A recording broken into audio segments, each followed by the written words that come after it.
ina muku matukar godiya da kuka bani dama wannan saduwar da ni da ku.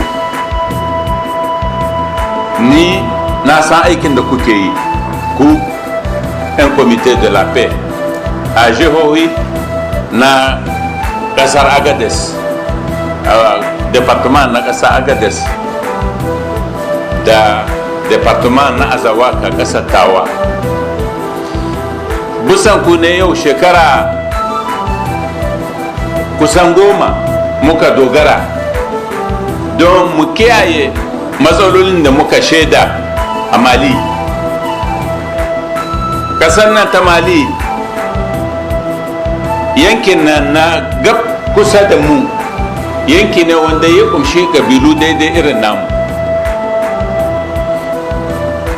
Suna fama da matsala, kuma Hausawa suka ce in ka gan gobara a gemun dan uwanka ka sa mata ka ruwa. Rigakafi ne muka so mu yi bayan da kuka mu shawarar cewa mun yi tawaye a da, kuma mun ga illar da ta kawo ƙasanmu, rishin kwanciyar hankali, rishin zaman lahiya.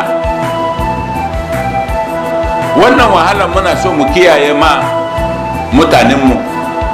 Kuka tashi kuka aikin sadakai da kai, ba wata biya ba kuke jira, ba wata biya ba ce ake baku yau shekara 9 kuna aikin nan ƙasa ba a san da shi ba, in ba mu wanda muka kula da zaman lahiya, muka san da zaman ku kuma muke aiki da ku, kuma mun san irin sakamakon da wannan aikin naku yake haddasa.